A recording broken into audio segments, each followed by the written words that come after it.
আল্লাহু আকবার। ইসলামী ছাত্র শিবির জিন্দাবাদ জিন্দাবাদ। ইসলাম করুন আদর্শের সংগ্রাম। মিথ্যাচারের রাজনীতি চলবে না, বাংলাদেশে চলবে না।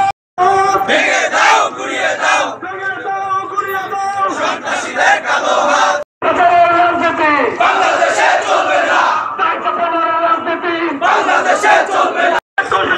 শিবির করতে করো, শিবির করতে করো, শিবির করতে করো, শিবির করতে করো, শিবির সংগ্রামে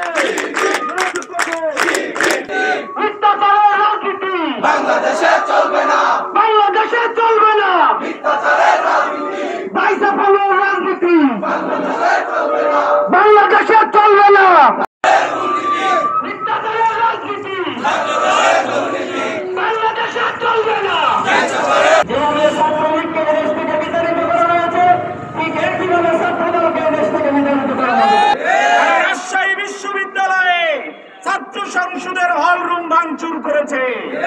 আমরা বলতে চাই, তোমরা ছাত্র সংসদে শিক্ষার্থীদের ম্যান্ডেট নিয়ে কোনো জায়গা পাবে না।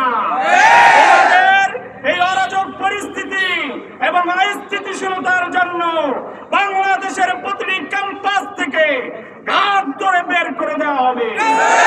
আমরা বলতে চাই, আমাদের বন্ধু প্রতিম সংগঠনকে 24 থেকে শিক্ষা গ্রহণ করুন।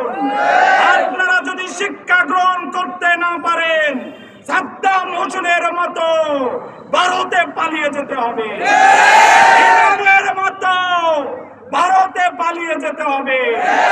আমরা বলতে চাই, আমরা রাজনীতির সংস্কার করতে চাই।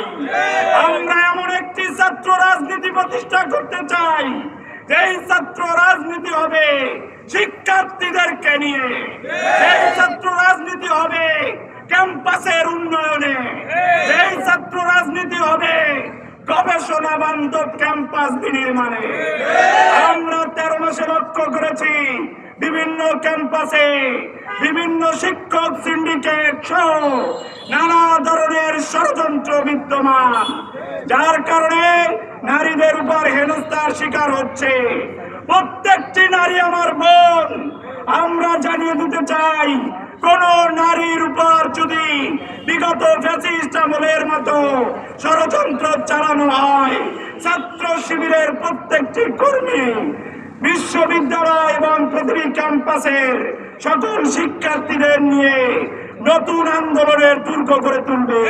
আমাদের বন্ধু প্রতিম ছাত্র সংগঠনগুলো আজকে সেই নীতিকে ভুলে গিয়ে, সেই নীতিকে ত্যাগ করে তারা অসাংগঠনিক অসহিষ্ণু রাজনীতির মধ্য দিয়ে তারা এগিয়ে যাচ্ছে।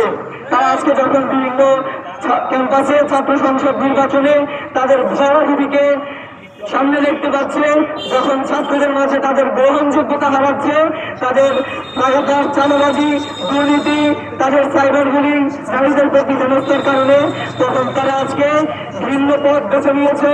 অপরূপর ছাত্রলীগের মতো সেই একই নীতি, ট্যাগিং এর রাজনীতি, দায় চাপিয়ে দেওয়ার রাজনীতি তারা বেছে নিয়েছে।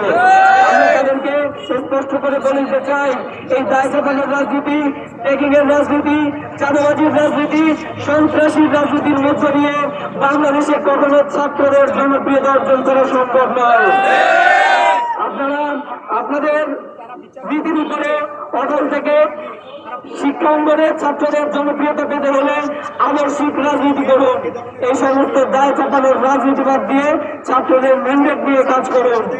নারীর প্রতি হেনস্থা বন্ধ করুন এবং বিভিন্ন ক্যাম্পাসে আপনাদের মাদার অর্গানাইজেশন দিয়ে যে নৃশংস ভিন্ন জঘন্যতম হামলা চালিয়েছেন, এগুলো বন্ধ করুন।